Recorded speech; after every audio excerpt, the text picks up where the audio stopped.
Olá pessoal, bem-vindos ao canal Fé, Filosofia e Cultura, e hoje nós vamos fazer uma continuação da explanação daquela importante obra que nós falamos no vídeo passado, que é a Política de Aristóteles, esse importante livro aqui de filosofia.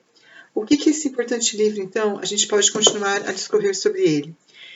Aristóteles ele vai falar que a constituição, no caso de uma cidade, a constituição de indivíduos de uma cidade, ela não deve ser nem muito pequena e nem muito grande, não deve ter uma pequena população e nem deve ser uma quantidade adequada, né, uma quantidade de indivíduos adequada que forma, então, uma cidade.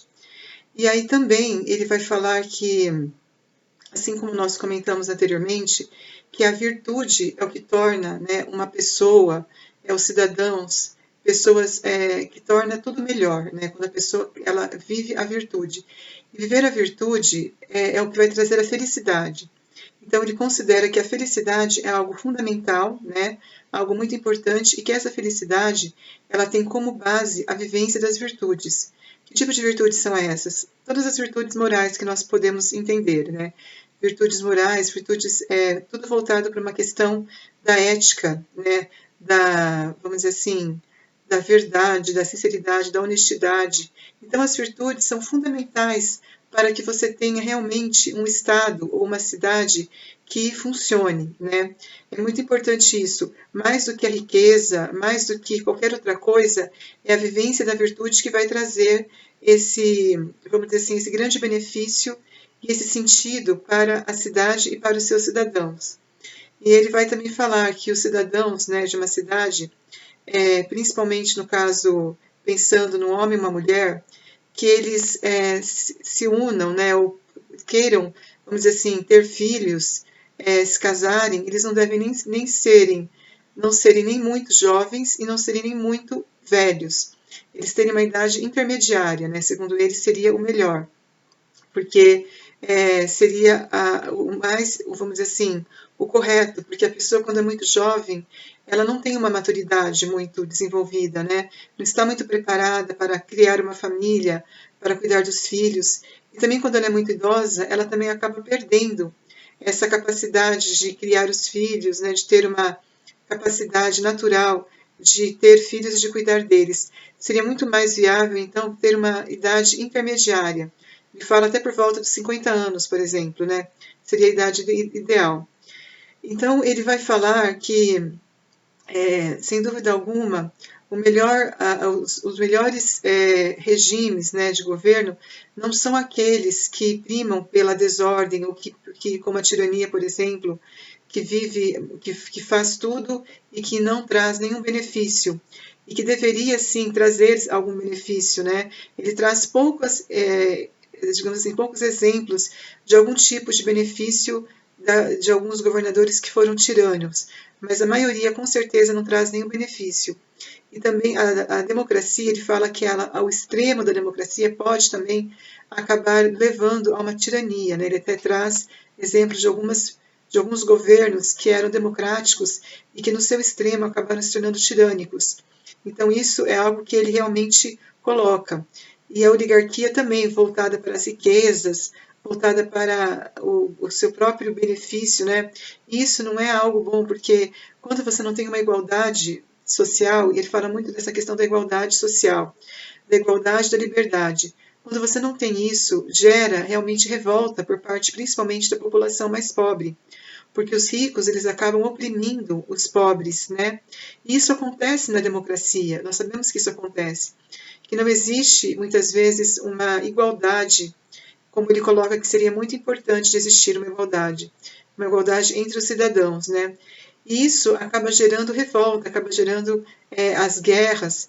E ele coloca aqui sobre a questão das guerras também, que os principais tipos de cidadãos seriam os guerreiros e os conselheiros, né?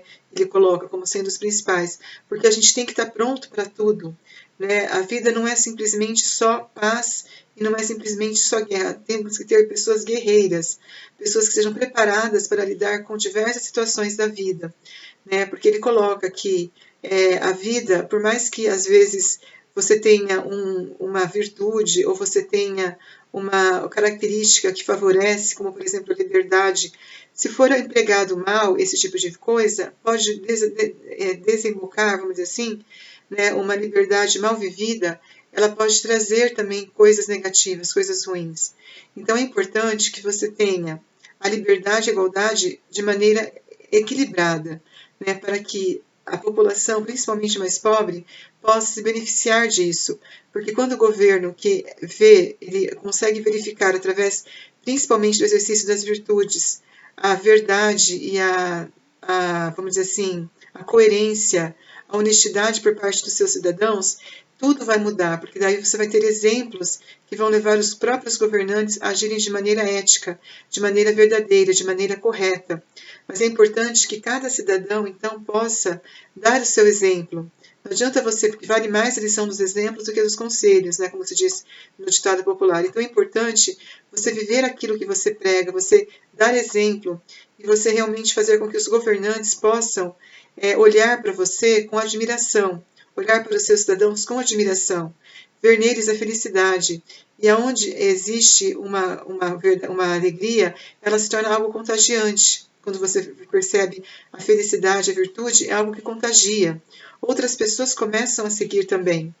Isso vale para qualquer forma, né? Principalmente para as formas de governo mais conhecidas que nós temos, né? Como eu falei anteriormente, a democracia, né?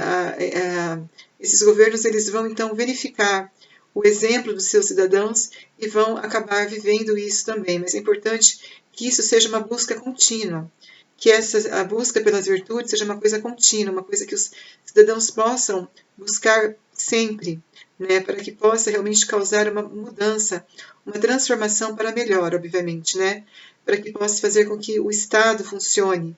Porque o Estado só vai funcionar, as cidades que compõem esse Estado, elas devem ser cidades que tragam exemplos e que vivam tanto na alegria quanto na tristeza, tanto na paz quanto na guerra, vivam de uma maneira, vamos dizer assim, com bastante alegria, com bastante felicidade, com bastante ética, com virtudes, com atitudes, com comportamentos que promovam a mudança e façam que tudo funcione de uma maneira melhor. Tudo traga paz, harmonia e mesmo em meio à guerra, mesmo em meio às situações negativas, você consiga fazer com que as coisas aconteçam, as coisas boas aconteçam, você seja capaz de resolver os problemas. Então, no próximo vídeo, nós vamos finalizar então o comentário sobre esse importante livro do nosso filósofo Aristóteles. Espero que todos possam ter gostado. Fiquem todos com Deus. Um grande abraço e até a próxima. Tchau, tchau.